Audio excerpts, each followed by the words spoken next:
যে আজকে ঢাকা মহানগরীর চানখারপুল এলাকায় 5ই আগস্ট 2024 সালে সাবেক স্বৈরশাসক পালিয়ে যাওয়ার ঠিক কিছুক্ষণ আগে মার্চ টু ঢাকা কর্মসূচি যেটা ছিল বৈষম্য বিরোধী ছাত্র আন্দোলনে, সেই কর্মসূচিতে অংশগ্রহণের জন্য সারা দেশ থেকে মানুষ শহীদ মিনার হয়ে ঢাকার দিকে প্রবেশ করার যে চেষ্টা করছিলেন, সেই সময়ে চানখারপুল এলাকায় 6 জন মানুষকে মাত্র স্বল্প দূরত্ব থেকে চাইনিজ রাইফেল দিয়ে গুলি করে হত্যা করা হয়। এবং সেই গুলি করার সময় নির্দেশনাটা দিয়েছিলেন ডিএমপির তদানীন্তন কমিশনার হাবিবুর রহমান, তার সাথে এডিসি শাহ আলম মোহাম্মদ আখতারুল ইসলাম সহ অধস্তন কর্মকর্তা সহ 8 জনকে আমরা এই মামলার জন্য এখানে আসামি করে তাদের বিচার কার্য চলছে। তাদের মধ্যে যাদের কমান্ড রেসপন্সিবিলিটি ছিল তারা অর্ডার দিয়েছেন এবং বাকিরা সরাসরি চাইনিজ রাইফেল এবং এসএমজি দিয়ে গুলি করে ছাত্রদেরকে হত্যা করেছেন।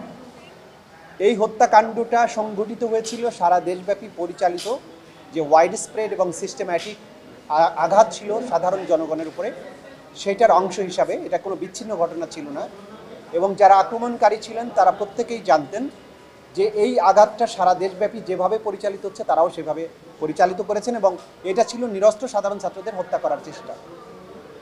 আজকে এই মামলার সূচনা বক্তব্যের মাধ্যমে সাক্ষ্য গ্রহণ শুরু হয়েছে। হিরন আরও মিনারেল ওয়াটার মাত্র 50 পয়সায় প্রতি লিটার। প্রত্যক্ষদর্শী সাক্ষী, শহীদ পরিবারের সদস্যরা, যারা মামলার ভিকটিম, যারা আহত হয়েছেন, যারা ঘটনাস্থলে প্রেজেন্ট ছিলেন, তারা সাক্ষী দিবেন।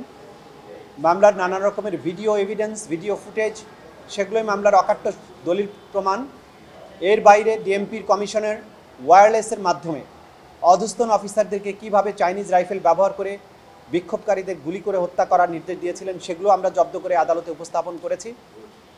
বিভিন্ন ডকুমেন্টের মাধ্যমে, পুলিশের ইন্টারনাল কমিউনিকেশনের মাধ্যমে এই ছাত্র জনতাকে হত্যা করার যে নির্দেশনা সেগুলো আমরা দাখিল করেছি। এই সব কিছুর মাধ্যমে আসামিদের বিরুদ্ধে অকাট্যভাবে প্রমাণ করার মতো সাফিসিয়েন্ট ম্যাটেরিয়াল প্রসিকিউশনের হাতে আছে, যেগুলোর মাধ্যমে আসামিদের অপরাধ প্রমাণিত হবে। আজকে প্রথম সাক্ষ্য গ্রহণ হচ্ছে এবং প্রথম সাক্ষী দিচ্ছেন শহীদ শাহরিয়ার খান আনাসের বাবা এবং মা, এবং এরপরে যারা প্রত্যক্ষদর্শী আছেন একের পর এক সাক্ষ্য দিতে থাকবেন। আমরা শুধু এই মেসেজটা দিতে চাই, যারা মনে করেছিলেন যে বাংলাদেশে গণহত্যা চালিয়ে পার পাওয়া যাবে, যারা মনে করেছিলেন পরবর্তীতে প্রতিবিপ্লব ঘটাবেন অথবা অন্য কোনোভাবে এই বিচারটাকে বানচাল করার চেষ্টা করা যাবে, তাদের জন্য ক্লিয়ার মেসেজ, যারা অপরাধ করেছেন তারা কেউ ছাড় পাবেন না। বিচারের প্রক্রিয়া কোনো অবস্থাতেই বন্ধ হবে না।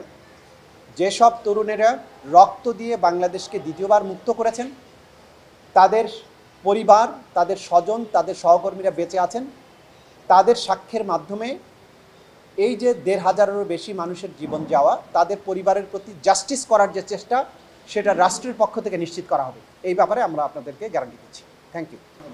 দেখুন, গণহত্যার মামলাতে গণহত্যার সংখ্যা কোনো সময় কোনো একটা মৌলিক বিষয় নয়। 30 লক্ষ মারা গেলেও গণহত্যা, যদি 300ও মারা যায়, গণহত্যার আইনগত ক্রাইটেরিয়া ফুলফিল করে, তাহলে সেটা গণহত্যা। সুতরাং এই সংখ্যাতে কিছু যায় আসছে না।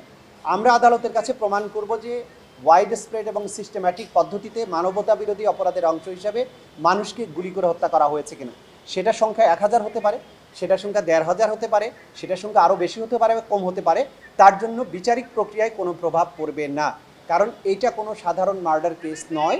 সংখ্যা প্রমাণ করাটা জরুরি নয়, হত্যাকাণ্ড এবং হত্যাকাণ্ডের যে প্রক্রিয়া সেইটা প্রমাণ করাটা জরুরি। Thank you.